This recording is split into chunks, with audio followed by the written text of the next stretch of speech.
Hi, welcome back to my channel. This is Samantha Farley. If you're new here, welcome. If you've been here for a while, thanks for coming back. I always appreciate you guys watching my videos, and I just really love building the community here on YouTube to, really build our type 1 diabetes community. I want to talk about that dreaded appointment that we all have to go to twice a year with our endocrinologist.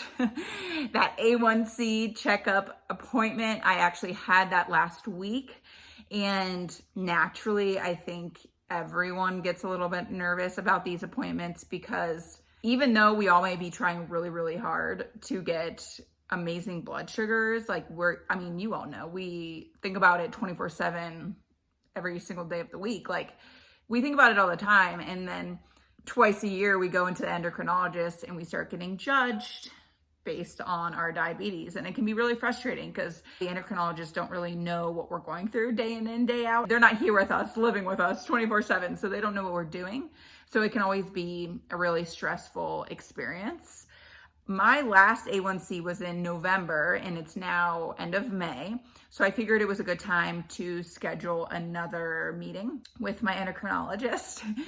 I wasn't actually too nervous this time around, only because of Dexcom, honestly.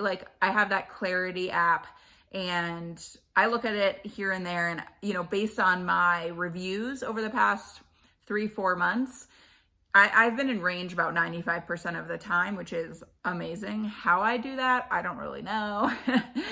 But according to Dexcom, I was in range about 95% of the time. So I wasn't too nervous about this A1C visit with my endocrinologist, but you all know, they still, I feel always bring up something. Even when you're at 95%, they find something that you could get better at, and it's crazy. But I went this past week and I really just wanted to go for a checkup and talk about pregnancy in the next couple of years. I am 30 years old and I do want to eventually have kids. So I wanted to talk about that at my endocrinologist visit and then also get my lab results. Another thing I want to say about our endocrinologist visits, it's really, really important to have an endocrinologist that you like. My endocrinologist here is amazing. I actually was referred to her from the hospital. She's actually in the hospital, sort of, at, one of those little side offices. And she's really great. She doesn't have diabetes herself, but she's very caring. And you can just tell she's a very sweet person in general. Not even doctor aside, she's a really, really sweet person. And so even if maybe I know she might be giving me advice, she's going to understand what I'm going through, and that's really great. Sometimes I think it's better though to have a endocrinologist that has diabetes themselves, because they're going to truly know what you're going through, whereas just an endocrinologist without diabetes and only study the educational portion of it will not fully understand what we go through. They just never will, right? Because they have a working pancreas. Lucky people. But anyway, my doctor is great. I really like her. And if you guys are in Denver, let me know. I will refer you to her because she's really great. And I really, really like meeting her for my visits. And so when I got there, they went through the typical questions just about normal health stuff. But then when they printed out my Clarity docs, my doctor was like, wow, you're going to be the best diabetic I see all day. That's literally what she said to me. And I was so ecstatic because it's just a great thing to hear when, it is a struggle every day for me still. I'm not going to lie. Every day there's still something about it that goes sideways. And it's just great to know that I was going to be the best diabetic she saw all day with that 95% range, I guess. And so really we just talked about possibly getting on the Omnipod. We discussed that a little bit. I was thinking about doing that maybe in the next 6 months when I start to think really about pregnancy and all of that. But other than that, it was such a quick visit, and she didn't really give me any advice other than she still said I was having too many lows, which compared to when I was first diagnosed, my lows have decreased a ton.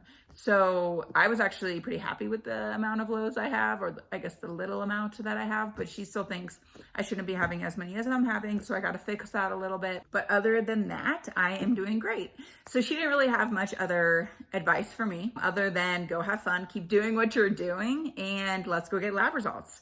So right after my endocrinologist visit, I went right downstairs to the lab, got blood work done. Oh, I don't know if I've told you guys this, but I also have hypothyroidism. So it was time for me to check my thyroid again and make sure my levels were fine. So I got blood work, peed in a cup, all that stuff. And my lab results actually came back within like 12 hours. It was really, really fast. Everything was amazing. All of the tests she ran I was right in the middle of perfect range. And it was just so great because 15 months ago, when I went into the hospital when I was diagnosed, everything she tested was all over the place. Nothing was where it should have been, which is just crazy to think like that your pancreas controls so much of every other body part. You know what I mean?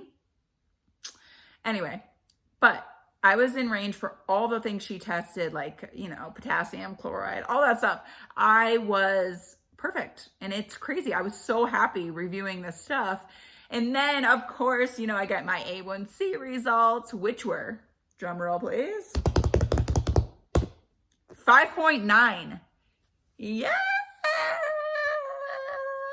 5.9, guys, was my A1C results for the past 3 months. Oh, it makes me want to cry. I'm so proud of myself because, it's just a pain in the butt. This disease stinks. We think about it all the time, and to get a result like 5.9 is mind-blowing.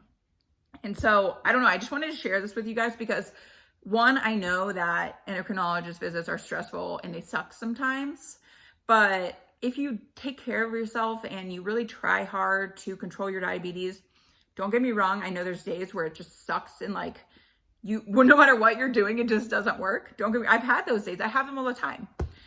But if you really try to control your blood sugars and really make sure to stay under 200, if you can, if you're over 200, go for a walk, do all those things to try to stay in normal range for diabetics, you will get A1Cs just like me. I just wanted to share this because it is possible. It's definitely possible to do. You can do it. You totally can do it. I promise you. My goal next round is to get 5.8, right? I don't want to stay at 5.9. That's still a diabetic range, right? I'm still not in normal range. And so I'm going to try to do that. I'm trying to get into normal range. Anyway, I'm going back to my endocrinologist in about 3-4 months to discuss Omnipod again after the summer months.